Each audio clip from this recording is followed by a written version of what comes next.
Irang asigi chaitheng fangliba mahiroi singda lengakna pigani haina thamkiba khudongchaba sing haukiba chahidadi karigumba amata fangkida haina apex committee of victim villagers ke maikaidage phongdoraklei hiramasigi matang ngasi sajiwada leiba prefabricated shelter home da pangthokpa paugi mifam amada ikau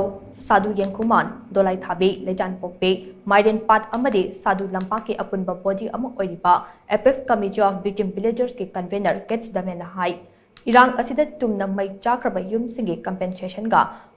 Mari Lainaba Wafam Singh, Holy Chatariba Assembly Session Asida Chief Minister House of Thamkre, Madang Asida Hining Bade, Yum Mai Chakiba Singi, Nauna Yum Sabaga, Mari Lainana Lepkiba compensation is sent from Aduga Yum Sabad Junkiba sent from Ga, Chauna Kenaba Lady. Madam Aduna Irang Asi talked to Mamang the Laidam by Yumgi structure Adumak, Langan Saraka PBO. Loinana Mai Chakringai Mamang the Yum Sing Adu the Laidam Bapot Sing Aduso, Watana Thambu Haina, Hana Makataki.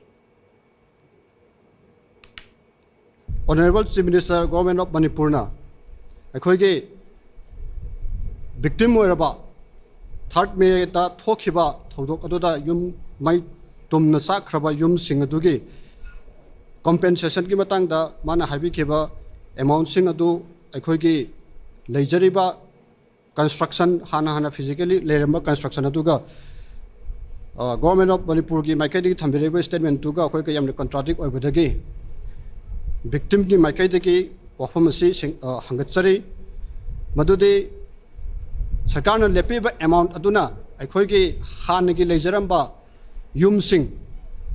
kacha oigera semi paka oigera pura paka oigera sarkar na lepireba amount aduna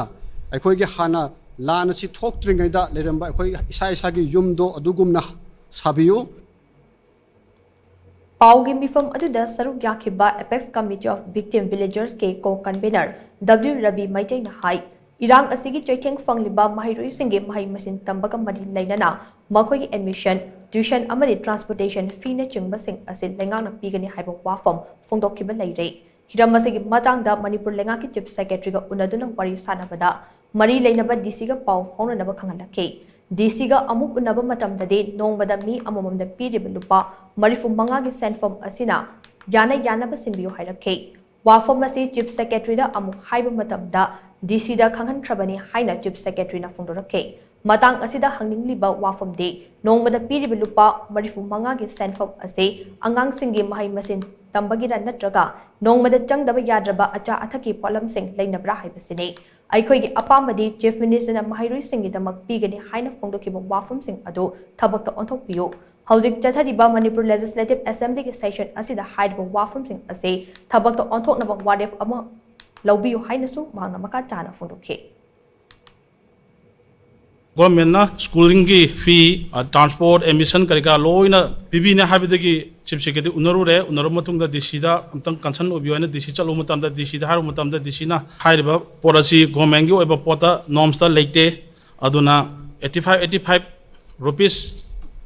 hogi nomagi victim amam gi da 85 rate pigani haiba paisa aduna hogi manage tobiyo school ki fee oire transport fee oire emission oire loina makchi manage tobiyo habirakpa 2023 gi angangi school tambaki fee emission Egypt amata people like state government gi oiba order ama 27 September da moina order ma thoi order si moina hai si ikaune sadu yengkhuma ne dolai thabi ne laitam pupi marian pat hari ba jaga sing si akoi state force ka central force ka yanaraganda akoi state force si sama thamme ado September da gena hosi pausi ngasi March ki tang ahum tha kya surge haba masibauda akhoi gi mitchida hairiba ikau sadu yenghuman dolai thabi laitam pupi hairiba jaga sida state force haibaje masak bu uba phangde haba